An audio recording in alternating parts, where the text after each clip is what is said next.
Hai guys, Assalamualaikum warahmatullahi wabarakatuh. Perkenalkan kami dari kelompok 5. Saya Niken Erika Sabrina.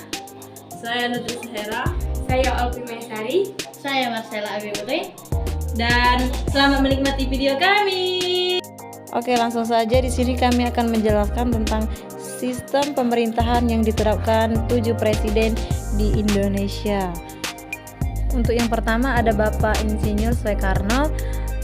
Beliau menjabat dari tahun 1945 sampai 1967. Pada masa kepemimpinannya, beliau menerapkan 4 sistem pemerintahan, yaitu yang pertama sistem presidensial, yang kedua sistem parlementer, yang ketiga sistem demokrasi liberal, dan yang keempat sistem demokrasi terpimpin. Pada masa Presiden Soekarno menerapkan sistem demokrasi liberal, tapi karena banyak gerakan separatis pada masa demokrasi liberal menyebabkan ketidakstabilan negara, sehingga Presiden Soekarno menerapkan sistem demokrasi terpimpin. Dan pada masa pemerintahan Presiden Soekarno pula terjadi pemberontakan dan perseteruan partai politik dan gejolak ekonomi yang dahsyat. Baiklah, yang kedua ada Bapak Soeharto yang menjabat pada tahun 1967 sampai 1998. Pada masa kepemimpinannya, beliau menerapkan sistem pemerintahan presidensial atau sistem otoriter. Pada masa kepemimpinannya, Soeharto menggunakan sistem Orde Baru setelah keluarnya surat perintah pada 11 Maret 1966. Orde Baru berkuasa selama 32 tahun lamanya. Pada masa Orde Baru, pemerintahan menekankan stabilitas nasional atau program politik dan rehabilitas ekonomi. Dan pada tahun 1984, Presiden Soeharto juga menyatakan Pancasila sebagai satu-satunya ideologi yang digunakan di Indonesia. Soeharto kemudian menggunakan Pancasila sebagai alat penekanan karena semua organisasi berada di bawah ancaman tuduhan melakukan tindakan-tindakan anti Pancasila. Presiden ketiga yaitu B.J. Habibie yang menjabat pada tahun 1998 sampai dengan 1999. Pada masa pemerintahannya, Presiden B.J. Habibie menggunakan sistem presidensial. Pada masa kepemimpinannya, Presiden B.J. Habibie mampu memberikan terobosan terhadap negeri.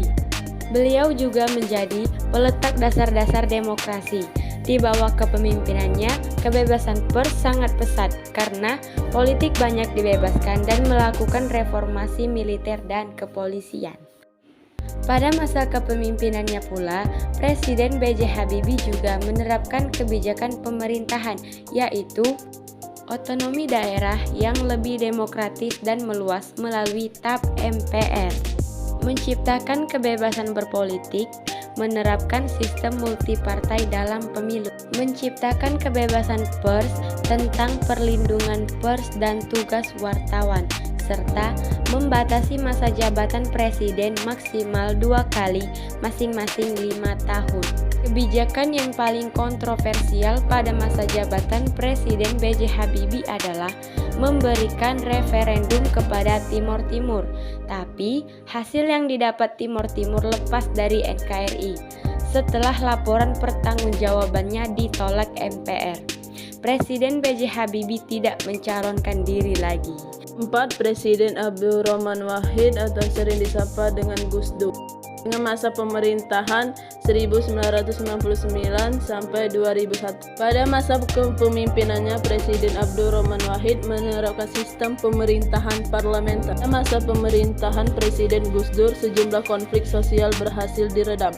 Pada masa pemerintahannya pula, aspek pluralisme dan sosial menjadi perhatian berkat Gus Dur. Tahun baru Imlek yang dilarang pada Orde Baru justru dijadikan sebagai hari libur nasional.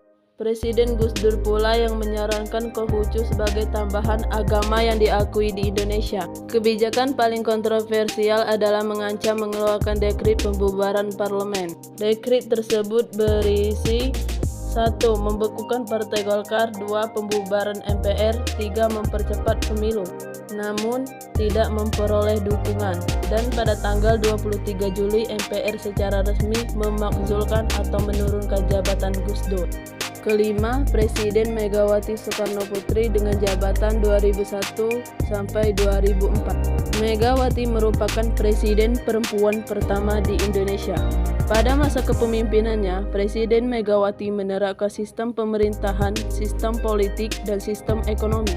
Presiden Megawati juga membentuk kabinet gotong royong dan mendirikan KPK di era kepemimpinannya. Era pemerintahan Megawati ditandai dengan menguatnya konsolidasi demokrasi, pemilu presiden secara langsung, dan salah satu keberhasilan proses demokratisasi di Indonesia. Namun, pada saat pemilu 2004, Megawati kalah karena jumlah suara yang didapat 40% berbanding 60%, dan akhirnya Megawati mengerahkan tonggak kepresidenan kepada Susilo Bambang Yudhoyono. Presiden ke-6 Susilo Bambang Yudhoyono atau sering disebut SBY dengan masa jabatan 2004 hingga 2014. Pada masa kepemimpinannya, Presiden SBY menerapkan sistem pemerintahan demokrasi. Presiden SBY memimpin Indonesia selama 2 periode. Presiden SBY merupakan sosok kuat representasi militer. Pada masa jabatannya, Presiden SBY mengeluarkan program pro-rakyat, yaitu BOS, BLT, Jamkesmas, PNPM Mandiri, dan KUR tanpa agunan tambahan. Tantangan terbesar di era kepemimpinan Presiden Susilo Bambang Yudhoyono yaitu menjamurnya korupsi di Indonesia. Presiden ke-7 atau presiden kita sekarang yaitu Bapak Joko Widodo dengan masa jabatan 2014 hingga sekarang. Masa kepemimpinan Presiden Joko Widodo menerapkan sistem pemerintahan presidensial dan pengelolaan koalisasi. Presiden Jokowi dikenal sebagai pemimpin yang merakyat, bekerja cepat, bekerja keras, dan dikenal dengan slogannya kerja, kerja, dan kerja. Kepemimpinan Presiden Jokowi dibuktikan dengan kerja nyata pembangunan infrastruktur dari Sabang hingga Merauke. Tak hanya bekerja membangun negeri diplomasi Indonesia, di dunia internasional pun tercatat melejit. Indonesia menjadi anggota tetap Dewan Keamanan PBB karena mampu menjabatani perdamaian dan memajukan dunia. Teknologi juga menjadi tantangan pada masa pemerintahan Presiden Jokowi saat ini karena banyaknya kasus penyalahgunaan teknologi seperti cybercrime dan etika bermedia sosial. Dan di masa periode kedua kepemimpinannya, Presiden Jokowi menghadapi masalah pandemi COVID-19 sekaligus ancaman resesi ekonomi akibat ekspansi. Ekonomi Indonesia di era kepemimpinan Presiden Jokowi bisa dibilang melaju kencang. Di tengah ancaman resesi dunia, pertumbuhan ekonomi domestik masih di atas 5%. Pada kuartal pertama 2022, ekonomi mampu tumbuh 5,01%. Oke guys, sekian penjelasan materi tentang sistem pemerintahan 7 presiden di Indonesia dari kami. Jangan lupa like, comment, subscribe, and share.